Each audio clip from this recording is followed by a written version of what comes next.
Welcome to Airborne Flight Training. Coming up on this week's episode. Blast from the past. PanAm is back. The Spirit budget cuts never end. Ticket sales now open for the 2025 Affordable Flying Expo. And I'm your host, Holland Lee. Welcome to Airborne Flight Training, a weekly program dedicated to future aviators and aviation professionals. Airborne Flight Training is brought to you in part by King Schools. King Schools has been leading the effort in producing expert aviation training programs and computer-based learning software for over 50 years. Find out why pilots love King teaching at kingschools.com. Now let's get into today's stories. A blast from the past. PanAm is back. Pan American is attempting a comeback. Aviation merchant bank Aviate Air Capital, alongside Pan American Global Holdings, has officially kicked off the Part 121 airline certification process to reestablish what was once the picture of aviation luxury. Aviate claims it has, quote, assembled a world-class team to lead the certification effort and has received strong initial support from aircraft lessors and key vendors, end quote. The company has already hammered out a business plan, marking the first major hurdle in a long regulatory battle of safety reviews, operations manuals, maintenance procedures, and crew training. If all goes well, PanAm could theoretically be airborne sometime next year. The U.S. airline market is unforgiving and heavily dominated by four giants: Delta, American, United, and Southwest. Though the nostalgia and reputation that come with a revived PanAm might get a few sentimental bookings, the new airline will need more than a retro logo and a dream to stay aloft. So far, the company hasn't revealed what kind of aircraft it will use or what routes it plans to fly. Given startup realities, used A320s or A330s seem most likely. Affordable, practical, and a long way from the Boeing 747s that once carried PanAm's blue globe across the Atlantic. After the break, U.S. Air Force pilots aren't flying enough.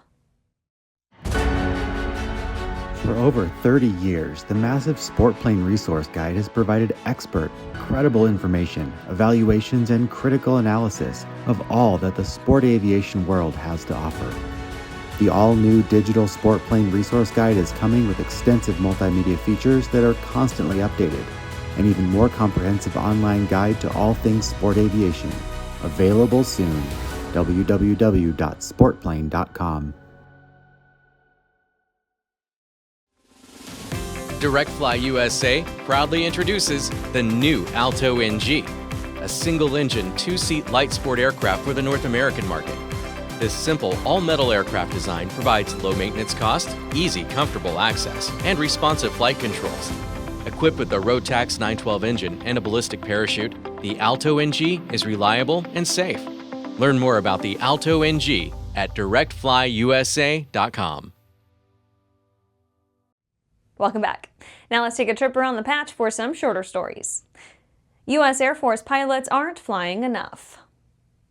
The U.S. Air Force's next Chief of Staff nominee says pilots are flying too little to maintain proficiency, citing chronic issues with spare parts, aging aircraft, and supply chain delays. General Kenneth S. Wilsbach told senators on October 9th that fighter pilots currently fly about 2 to 2.5 times per week, far short of what he sees as necessary for combat readiness. He explained that aircraft availability has dropped to roughly half the fleet, with many jets grounded awaiting maintenance or parts. Even newer aircraft such as the F-35 are suffering delays. Advanced Aircrew Academy partners with CAE on eLearning. CAE announced the rollout of a series of new e-learning modules for business aviation in a strategic partnership with Advanced Aircrew Academy that will provide CAE customers with comprehensive end-to-end training solutions. The next-generation e-learning programs enable clients to seamlessly consolidate all their training with CAE. The e-learning modules will initially support operators under the FAA and will expand to meet the needs of additional global regulators. This provides scalable solutions for customers in North America, Europe, and Asia. Shutdown threatens ATC hiring pipeline. The FAA's training academy in Oklahoma City may soon go dark if the government shutdown drags on. According to industry organizations, the academy will run out of funding in less than 2 weeks, halting the hiring and training of new controllers at a time when the system is already short-handed. The FAA has previously warned that a shutdown lasting more than 2 weeks could delay the training pipeline by a year or more. The agency relies on a continuous flow of new hires from its Oklahoma City campus. HapaJet sues over a 2024 crash that killed 2 pilots. HapaJet Worldwide Jet Charter is coming after multiple major business aviation providers for negligence and concealment related to a 2024 crash that resulted in the death of 2 of its pilots. A probe into the accident claims that the dual-engine failure was caused by known corrosion. The crash involved a Challenger 604 that was descending into Naples, Florida when both engines failed. The pilots attempted to make an emergency landing on Interstate 75 but did not survive. The passengers, a flight attendant, and a very few lucky motorists did. That's it for today's trip around the patch. Let's get back to the rest of the news. The Spirit budget cuts never end. Spirit Airlines is announcing further cuts to its workforce as its long-running bankruptcy restructuring drags on. The carrier announced it will furlough 365 pilots in early 2026, marking another blow to a company already in survival mode after filing for Chapter 11 protection for the second time. The move follows multiple earlier rounds of cuts, including the furlough of 330 pilots this past summer and another 270 planned for November. Spirit also confirmed that up to 170 pilots will be downgraded to lower ranks as part of what it calls staff alignment with its operations, which are also shrinking drastically. Spirit's downsizing plan includes slashing nearly half of its Airbus fleet and closing several bases. Spirit's latest filing came after a short-lived rebound attempt earlier in 2025, when it emerged from its first bankruptcy with new management and a so-called revitalized business plan. The setup quickly bowed to the bigger and more stable airlines with better reputations in the same market. When Spirit returned to bankruptcy court, it emerged with a $475 million debtor-in-possession financing package and a settlement with its largest lessor, AerCap. The deal gave the airline $200 million in immediate operating cash and allowed it to walk away from 27 leased aircraft. It also provided a one-time $150 million payment from AerCap. After these messages, ticket sales now open for 2025 Affordable Flying Expo.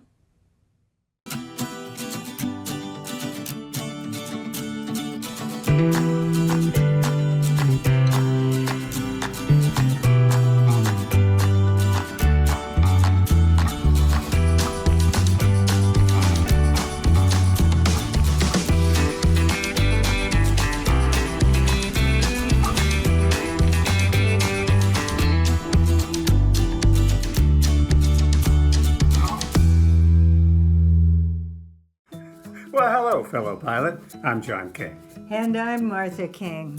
You know, we've all had our flying lives disrupted lately. Well, King Schools is here to help you stay up to date with courses that you can access on your desktop, iPad, or iPhone. If you'd like a refresher or just want to expand your aviation horizons, we have a course for you. So head over to kingschools.com/Rusty today for details. Welcome back. Ticket sales now open for 2025 Affordable Flying Expo. With a little over 2 weeks to go, it's time to get serious. Thanks to the folks at Sun & Fun, we have a highly professional online ticketing system at our disposal for next month's Affordable Flying Expo.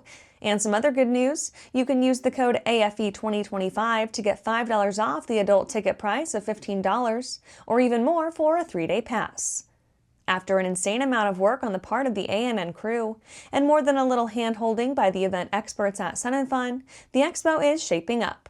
We have an amazing series of seminars and forums in the works, as well as a live Friday night town hall in which we'll be dissecting Mosaic in as great a detail as we can muster. Attendees also receive free admission to the Florida Air Museum during the Expo. We're planning on lots of demo flying, some intriguing flight displays of the latest affordable flyers, food trucks, and best of all, we've already landed some of the sport aviation industry's most prominent companies. On deck are Vans, Comcrafters, Grantia Aero, and the BD4C, Dynan Avionics, Delta Hawk, Extra Aircraft, Phil Lockwood and his RV916, Gleim, King Schools, Hummel Aircraft, and so much more. Get your tickets now and tell your friends to do the same. All profits go to the Sun & Fun ACE program. Go to affordableflying.net/attend and click Purchase Tickets. We'll see you November 6th, 7th, and 8th. And that's our show for today. You can catch episodes of Airborne on YouTube, Roku, or Fire TV. Just search for Aero-News or Airborne. And don't forget to follow us on social media. Thanks for watching.